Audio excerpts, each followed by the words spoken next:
และตัวน่ะชวนปะเทียนทุจะกันลงไงถดอนงากันทุจะรอนพวงตัวฮิปุลลท่วมเลียนะมันเชสเตอร์นำมาจังอินนันนี่ปะเทียนมาสอมนัดเตจังอินอิโลสอมังโอ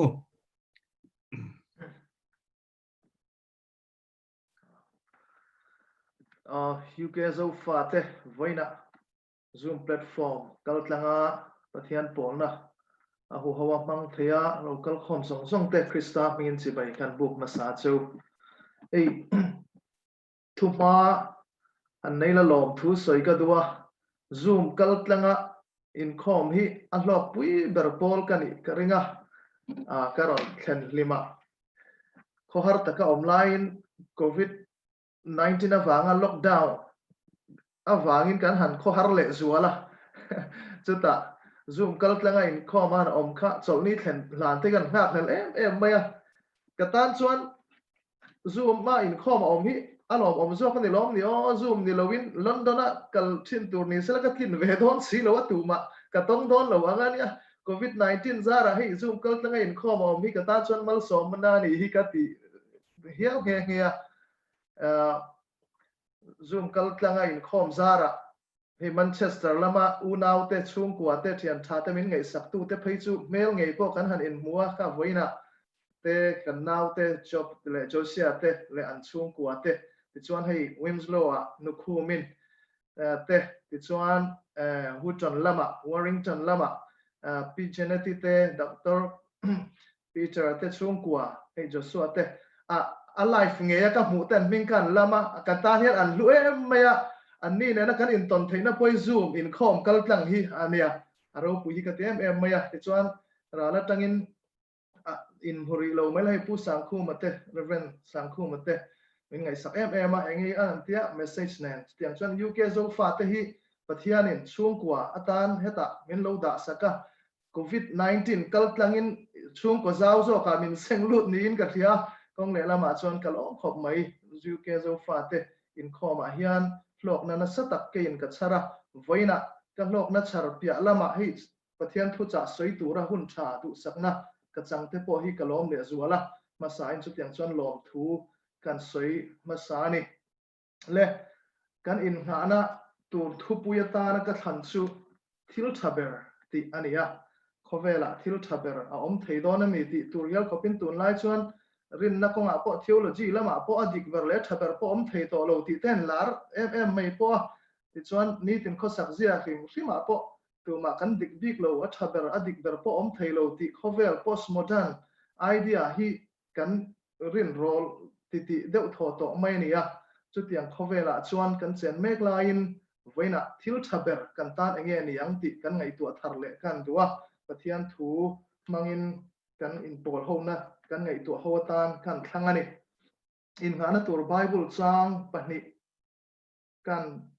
thanga chung te chu thuthung hluya ve nia voina khan kan la thana kan la saka tele kan in khom phoi tu bible share ate po engemaw chen choron lang tel to nge pathian in voin bi ka tana athucha athan bik ani om mangeti thial turin a in rem chho veka alom omani Exodus bungsari chang riat atanga chang som pathum hi chiarang u Exodus bungsari chang riat atanga som pathum thui ngai thama sang tinlal pan mosia le arona hnena Pharaoh thilma hanti te u aloti cheu chuan nangin arona hnena itiang khalala Pharaoh ma payang che ti chuan rula alo chang don nia tiang che ti in asoya tin mosia le arona chu Pharaoh hnena an valuta tin lalpa thupe ang chuan an hantia tin arona chuan atiang chu Pharaoh le achia lo te ma chuan han peya tin rula achangta chuti chuan Pharaoh po chuan mi feng tele doi thiam te chu ko vea tin anni ai kupta rama mitlap doi thiam te po chuan chutiang bok chuan an doi na chuan an han ti vea an tiang chu an han pai thewa rula achang thewa ama ero chu arona tiang chuan an tiang te chu alem zo ta veka tin Pharaoh thin lung chuti khawin a oma ti chuan an thu chuangai thadu talwa lalpan alo soi to ang khan kan chiar chan ka chang than bik chu an tiang chuan han pai thewa rula achang thewa ama ero chu arona tiang chuan an tiang te chu alem zo ta veka ti lai kha ni chuan chang cha in ha na tur Bible chang pahnih na tan chuan sam som sari pathumna chang som ni pakhat tang ni riat thu hi ngai thale riang ka thin lung hi alung ngaya karil ruwa po chun angin ka om sia mi mol le engma hello kania ila ka chuan sa ang mai kani hial thin kha nima sala i hna ka om fowa ka kut dinglam hi ilo cheu thina nangin irem ruat na in mi hruayanga chumi hnuwa chuan ro puina khian mi lo mang wana khian nanglo chu tu nge kani leya po hian nanglo chu ka tu ma an omlo ka ti sa le ka thin lung hi chaw ta a nima sala pathian chu kum khwa a ka thin lung chakna tu le ka chan vo tu rani ngai te nangma hlata om te chuan boral don sia a uire san tu apiang che chu iti boral ta a ke tan ero zong pathian nai hi a tha ani lalpa pathian chu kain hum himna ka manga ina tho zong thu chu ka fil theinan chang khan bi akan lak chu chang som ni pasarina ngai te nangma hlata om te chuan boral don sia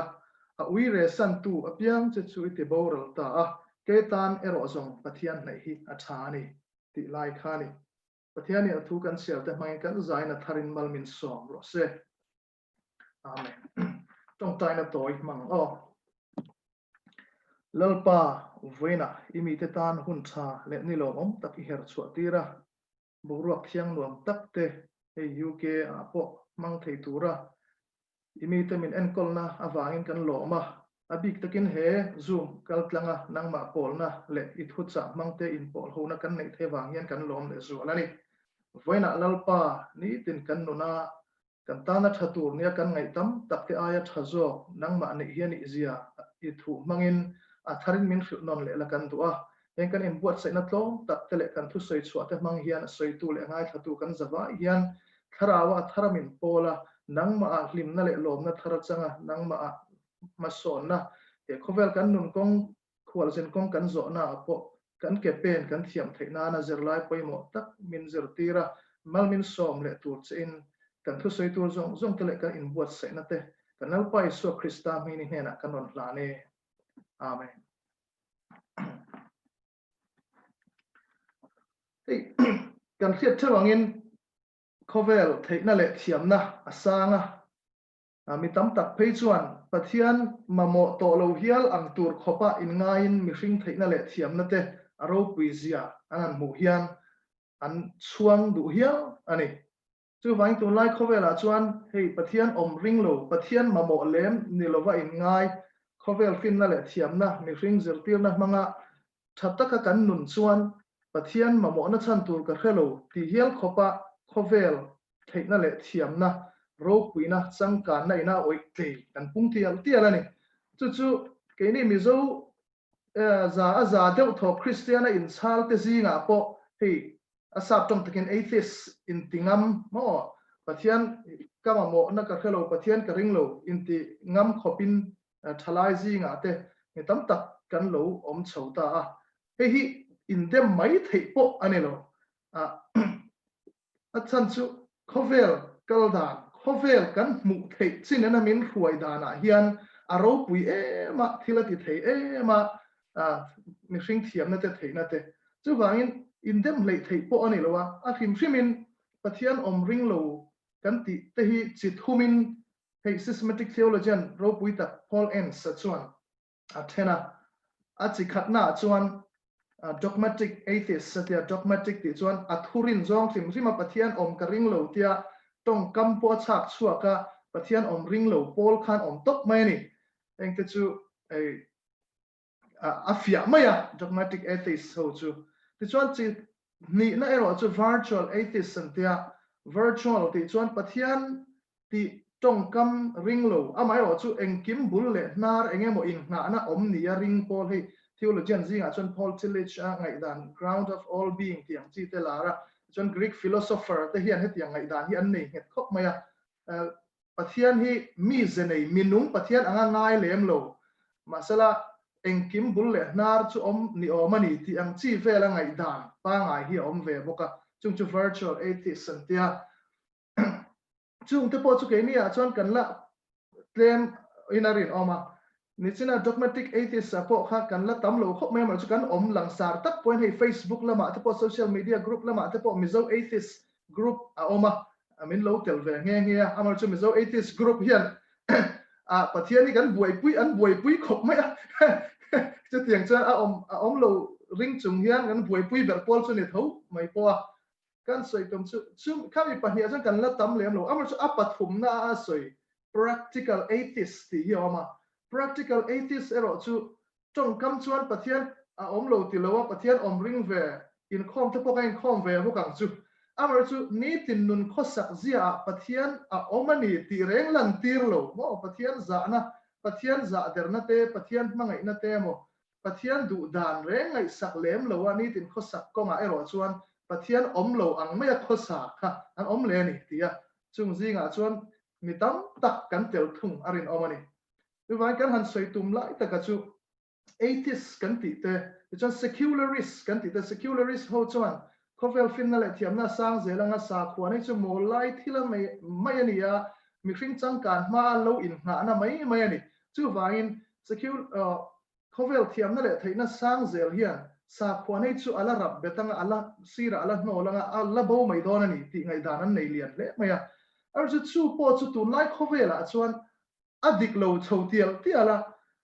khovel hi asa khua lo tial done mon ti line kan khovel hi asa khua tial ani tu na hian sa kho tho maring tial thunga sa khotin hi a number zong in hanin chu tila an no pung vek me muslim in kan pung an tia buddhist an pung an tia hindu in pung an tia christian la chu kan pung em boka khatiang khan kan pung zer me chu bangin kan an soi tum lai taka chu sa khwana hrim tharau lam thil pathian ngai sakna nun hi khovel hian achang kan na mangin nol tumin soinep tum ma sela ni tin nuna ero chuan ala dik chuang lawa khovel hi ala sa khwa tial zo kani mi hring nuna hian ama pia lama chatuan thil ngai saktu tharau lam thil ngai saktu chungri la om tata chu nun tui hal ti re na tur chuan sa khwa hi anung tial zo kani ti hi alang chiang hlea hey University of London politics professor Eric Kaufman kan chuan kan fia in karinga Eric Kaufman hi demography lam mi hring hemi khosak hona mi hring omzat te suya zirchiang mi ania ani chuan amu chua chu nge chuan khovel mi hring te zinga hian sa khomi te hian pung tialanga atopa chuan sa khomi te zok sa khongai saktu te hian he leilung hi an la lua don ani an la ro chung don ani ti kha a finding ani a research amu chuan ya ti chuan hei zirna chi rang point sa khomi te hi sa khongai saklo te ain an hlim zo kani te an tia chu tiang chu nia chu ti rualin Jonathan Sachs hela UK a tho Rabbi Mingthang Lord Rabbi Jonathan Sachs chuan engtin nge lo soi ti chuan khovela sa khongai thana secularism kan ti anna satna ber Europe khomwala mi te Europe khomwala leilung fa te hian muang chang in mani kan intilum me kani alo ti ve bokani chu vain ni china kan so Eric Kaufman ngai dan kha thlopin ani point khovel hi leilung hi sa khomi ten an la lu adonani an la ro chung donani alo ti nge ngia kan soitum lai ta ka chu sa khwana thil le pathian ke mani Christian la binga la lu te la pathian ngai sakna nun hi mi hring na tang po dam kho chhuana zo alo nia sa kho bo sal zong sa kho ngai tha zong a chang kan na khovel thil thiam na le theina lama in ring tok na manga he hring nun ma chon tum hi chu boral na kong alo ni ti mi thiam te mu chua da na tang point alo ni re ngani ti kha kan soi tum lai tak chu ni ya chu wangin kan khovel nun kan en hian mi hring theina le thiam na manga khovel nun hi rem fel thei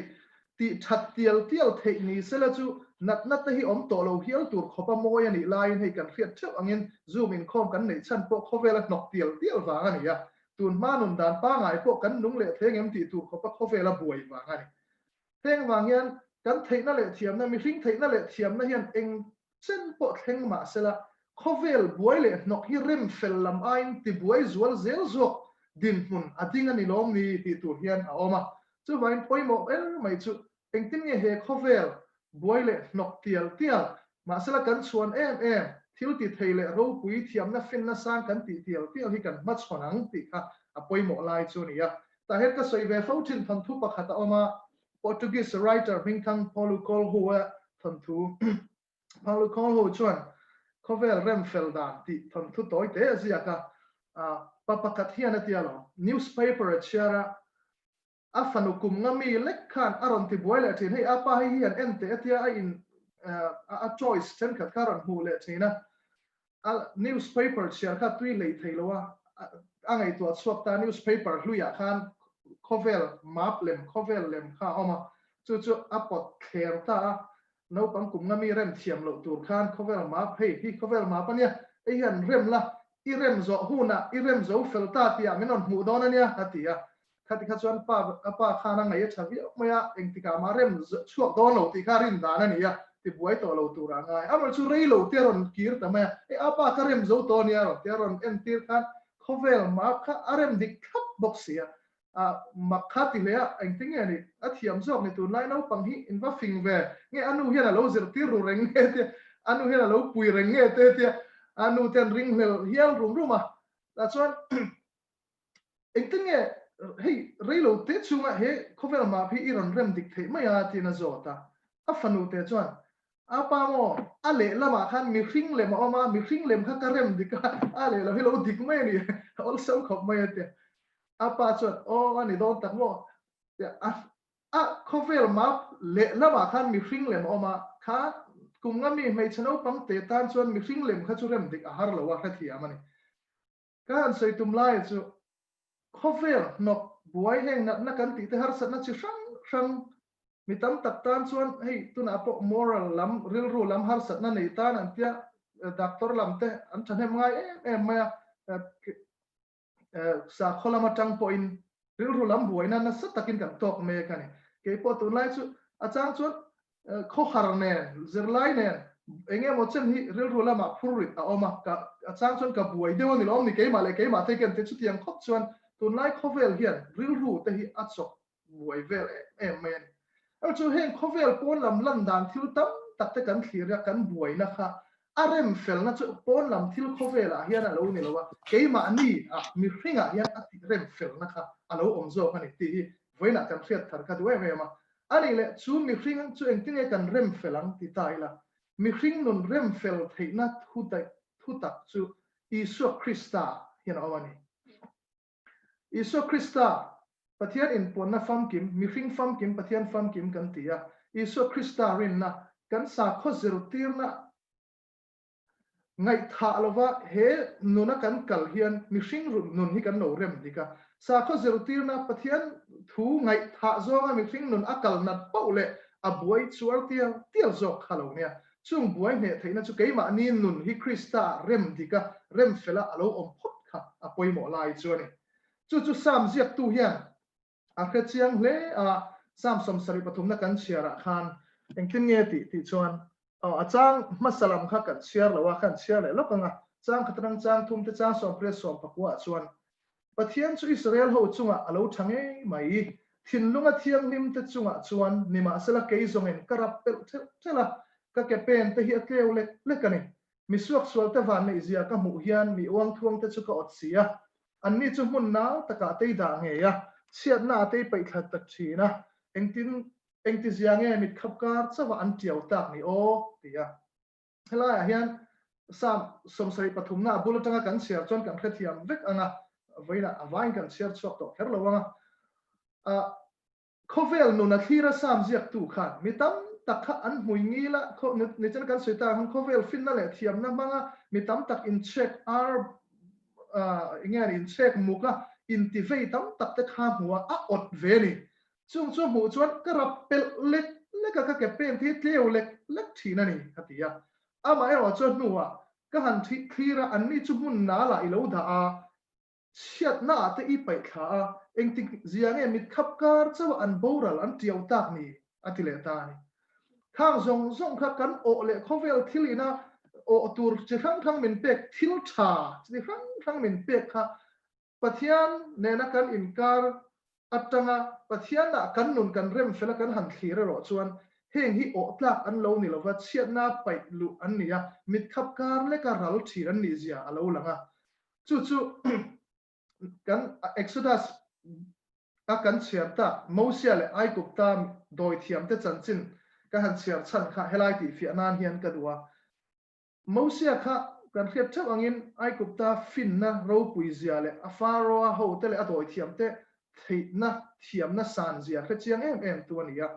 chu wangin Israel te khoi chuak tu khat a in sit hle bokani ar chu pathian in thil ti theina thil mak ti theina te pe vea ani chuan kha achuang ve via win karing ke ma kha han in chana ka ti thei nge lo tur tiang han pai kha ka rula lo changa han man le tiang ni le mai ang chi te an ti thei kha a in chuang via win arin omani kha mi ring khan kha thil mak rin chan khan avakal ve nge ya ama ero chu arona tiang an pai khak tira rula changa a in ti thei viau lai na in ti thei rei lo viau ani me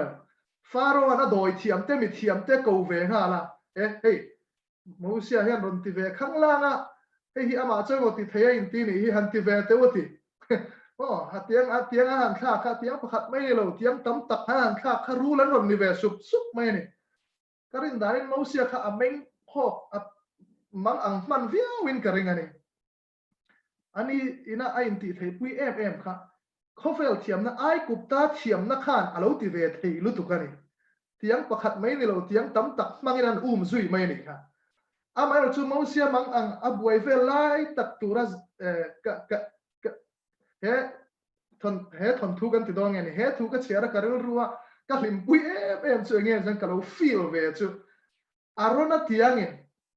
ai kup ta doi thiam te tiang rula chang ta te adol zo ta vek mai khani a wan om hi kan te mai a khamwan thak tur zia hi ka ngai to thina mi hring nun he khovela hian a chan che zok te a chan chaw zok te a chang kang lo zok te a mol zok ang te lan chang nei mai la a topa a ding chang zok tur chu pathian nei tu le ama rin chan tu ten ni ti hi voina hian a thara kan khiat kan tu em ngai chun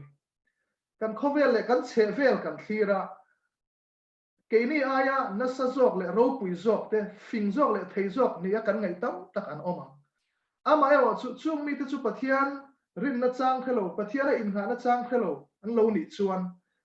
atlom zok angala thil ti thei lo zok angalang te ato pa chon ading chang zok tur pathian nei tu te pathian ring tu te hi kan la ni zel donani ti hi kha thu mang khan voina hian keima alan dara afia ve em maya hi ka thamwan pui ve em thina ni chu me kha thiam em tu chu sam jiak tu hian e wangin engtin nge soi ti chon ani chuan vana khian nang lo chu tu nge ka ne leya po hian nang lo chu ka tu man om lo ke tan zong pathian nei hi thani alo ti ani hi a ro pu hi ka em maya am chu ke ni chon vana pathian nei vana chon nang lo chu tu nge ka ni ti hi chu kan khria vana chon kan ka vanam kai to ro chon pathian chu kan ta tura a chiang sa to am chu apani na leya po nang lo chu tu dang ka tu dang man om lo ti lai ta hi tu ka tu man om lo ti lai tak ero hi chu buai thak ve tak choni he minun atan tak hian ani leya hei in tlan siang na sat la mona abik takin UK Zofate phei chu pathian kai huaina changa ram mi hring na tang po ram thale zuala om nia alo chu in tlan siang na kha anasa tial boka he tiang hona hian ka tu dang ma an om lo ti theya pathian naya pathian lam tanga pathian le na leng dun te hi ading chang tur min ni lo ber chu kan lani zel thona ni ti hi voina athar kan khia ta kan du em chu ani sam jek tu chuan ke tan jong pathian na hi thani alo ti hem mai ni pe pathian nai han ti hian pathian nai dan sin ni te point han 10 ila a chi khatna chuan a hu hova pathian biak na pathian ne na in pol na he ni ya ti chuan a chi ni na chuan fian rial nun ma ni a kan mal tlak hun po pathian kan nei na tu hi oma ei uk zo faten chol ni tin ti la tun chu hei chol ni ka chol kar khat dara kan ti ta a kan soi fo kan income kan sharing ale kan thu soi tu te pona kan soi fo thin angin bible share war kumatan te kan han puanga a thaep em a kha fian rial nun manga pathian kan nei na pathian kan pol na nun ani ya tong chai le fian rial te kati bible share te chu me piala ma chon tong chai le bible share ni kher lo wa ring tu christian puiten om to nya lo na ma ni chawa ring lo mi te zinga kan khosak na khovel mi te na nuam chi sang thang tol thei tu tin huna kan khosak na kan mal tak na hona po pathian nei apoi mo zia kan khrethi no me heta hian thanem ngai luata warin mi tam takin engani zo fa te zong a hu ho hian pathian kan lom viawa a hu ho in pol ho na te pathian biang na te kan war viawa a fian rial nun mi mal nuna pathian dor na konga hian mania ring tu thani ngam konga hian kan sak lawani kan ti thina adik po adik chia rengani enge mo chena chuan mal kata pathian du zong anga mi min khiat pui lem lawa po mi min hu lem lawa po pathian du zong anga han khosak hi zo fa te ring tu te kan sak lo na lai tak ni te point alam ani ome amai ro chu apani ni hian a kal kop tu rani ya ti hi foina hian han sei war ka duwa ei fian rial nuna mania pathian nei tlat tu te chu a hu ho nuna pathian pol ho na ring tu te in pol ho na po hi an thanel de nge tho tho ani ti hi foina hian kan sei war duwa UK a chuan a hu ho pathian pol na te ko khan anga han ti vut vut te atam thei lo le nga la chu wangin a hu ho in pol ho na pathian pol na hun tha kan nei hi ring tu pathian nei ring tu te ta na pathian nei dan thatak ani ti hi voina war takin ka soi duwa chu wain zoom ani emo nakina income engemo chena po a thei thang ram son a hu ho pathian kan pol ho na hi a hlu em ani ti kan soi do ni china thuma ka soi ang khan he hu ho in pol ho na wang hen ke ko tak salama mal som na tam tak ka dong ka ti ya thian ta ka kan in musatlia mai ni lovin manchester lam unau te min ngai saka cho ite min so a cho me tam tak kan sia wa kan ei bang zong zong te po min fun ho tir zel mai cho me tha zong zong thlenga ho fun ho tu kan ya tak salama po ka lo kui em ani chu tiang chuan ka soi ve dan thin chu thalai ta zinga po mu thei lo pathian bel dan thaber chu mu thei a in puana a lei ko khan mu thei lei ko khan bel hian ka ti thina ni mu thei lei ko khan ngai na ta kan bel tat chuan fian rial nuna kan lo in kha da de chang po om ma sela a hu hawa pathian pol na huna kal tam te chu pathian tharau pol na ami te ne na in pol ho na tanga an don khan an nun enge mo chena siam thna tu rem changa nei ani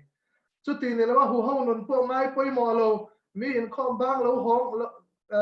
tuk vera tang lo thira so pa so nu in khom ai chon ke in khom lo poi kala tha tho tho tiang chi ve ma ni fian riala mal tata ring tu thani tum chuang silo nun kha a om thea chu tianga in tha da tak ngai chuan a hu ho pathian kan pol na ngai na hi pathian nei dan thatak ani pathian bel dan thatak ani ti kha war takin kan sei du boka chu wangin mu thei lo pathian bel dan tha nei dan tha chu mu thei ko khan le ring tu te in pol ho na ngai na hi ani ti kha kan sei du ani chuan kan helai bible chang sam kan chia tak som sari pathum chang som ni pa khatatanga ni li kha hei chang som ni pariat lam zo ka khan kan ke ta ne ro zong pathian nei hi a tha ni ti lai tak hi le lin dan in anglo om thea engeni bible tong kam bul hebrai atong bul lam ngai poi mo ber atong bul lam da poi mo ber nia mithiam tena an soitin so new american standard version heni new american standard version chuan but as for me the nearness of god is my good the nearness of god is my good atia misawina ke tane ro jong pathian nei hi thani ti kha helaya new american standard version chuan ke tan ro jong pathian anai hi thani ti angina dani cái mà in pathian ka van nai hi thani ti ni lovin pathian anai hi pathian in min puya min sen sila cái mà nai te a alo hi thani ti na ang khan aziak thunga chu tong bul lama dana ni mela Young's literal translation literal taka le linna Young's literal translation chuan engtenge da ve thung ti chuan nearness of God to me is good ati nearness of God to me is good alati thowa chu wangin ke tan ero zong pathian anai hi athani ti na ni ya chu wangin chena kan soi pathian nai hi athani ti kha adik lo ni lo wa adika pathian nai dan tu te po enge mo chen kan han soya chu aya khamwan khak le zual kan ti tem khamwan khak le zual ne ka khiat chu mi hring te chuan pathian nai te kan lo tlin le pek thin lo kan lo pe lo wa kan in kha da ma hu hawa pathian polna po kan pe lo wa mi mal pe chuan fian rial nun pe a chuan kan in kha da thina ni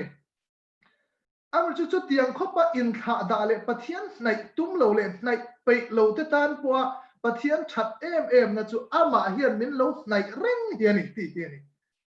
min kha khap ngai lo wa min lo nai reng hian khovel mi hring te ngai kan tlak tlai lo ber lai kan man tlak lo ber lai kan ni khua lo ber lai point mi hring thian tha ten min nai du to lo khopa mi man tlak lo le mi ni khua lo ber kan ni lai po min nai reng tu pathian hi kan ta hian alo thaber ani ti he bible chang hian asoi fia zolin ka kia ke tan ero zong pathian nai hi tha ni ti po adik rualin ke tan ero zong pathian atnai hi tha ni ti hi alu mai ni a chan chu mi hring te hian rin hlel chang kan nga in thana chang chen soeng khan kan hun to na zerin pathian hi kan thamwan pui ur reng lo no mamo ni ka in khial lo chang te po tam lu tu kan lo ngai tha zia te hi ka ngai to thina ke ma mi mal tak po in chu tiang din huna chang kan ne hun ti chuan a chang in rin hlel na te min hruai lu thi makati em chu in chiar ve to in karinga Mother Teresa rin na pasal tha khovel Christian te chau ni lo khovel puin sa khon chi sang mi te poina an ngai na ron kha Mother Teresa kha anun kan thirin pathian ring hlel ngai mi lo tak hinia lim a pathian thamwang reng tur ang te hian langa ama ero chu ani haulo ai thuruk in puanna come be my light ti te athian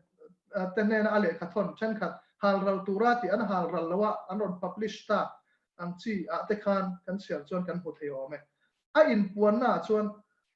a chang chuan pathian te hi lo te hi ka ngai rum thin a re vong a khohar takin min da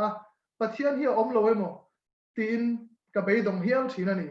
atia anun chunga khan khrem mun ang main pathian rin hlel na te khan alo buan ve thin alo nei ve thina ni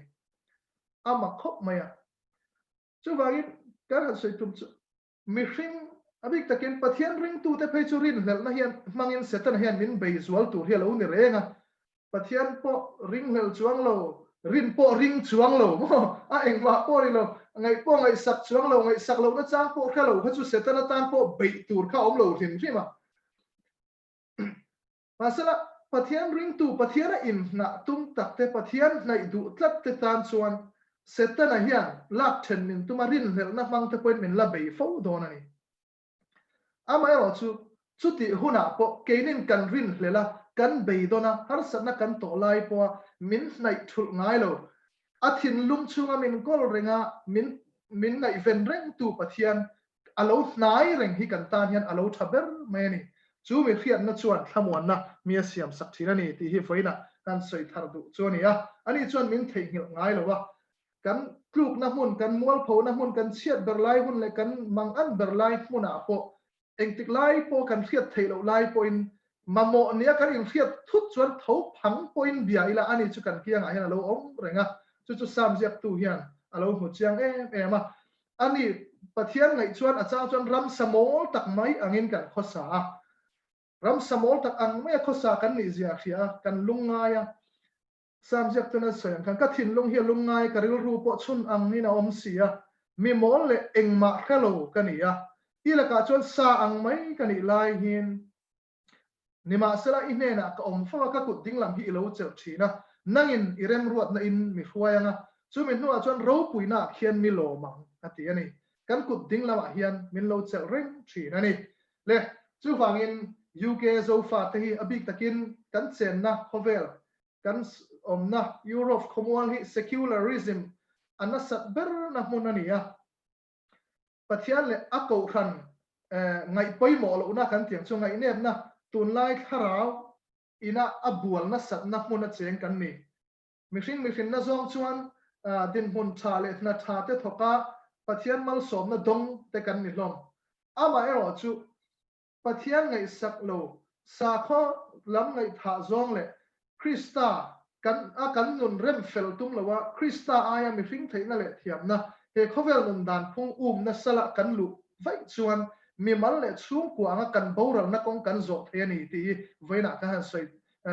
ka han in fui du lai choni a mi mal chung kwa ram le nam anga kan dom kho chho na tur te kan ro pui na thuruk chu pathian bel hialo ni a kan ta na thil thaber chu pathian bel hi ni a chu pathian chu bel dan kan thiam em lo lai po min nei ring tu pathian ani awangin kan tan hian a thamon thak em ani pathian a chuan chatuan nun na ama kan neya ama kan bel na huna chatuan nun na oma he khovela kan dam kho chuana tur le kan ro pui na tur thuruk po alo omani chu aya than tur thil tha dang reng khovel hian pek tur min nei lowa kan tan hian alo om chuang lo ve chu wangin samjek tu soyang hian ketan ero zong pathian nei hi thani ketan ero zong pathian a hnai hi thani ti in is khamuang takin he khovel kan fa chon tur kan fa bak te hi I ma chon zela hu ti in kan hanin som thar le ani e lalpan kan zatan malmin som sakro se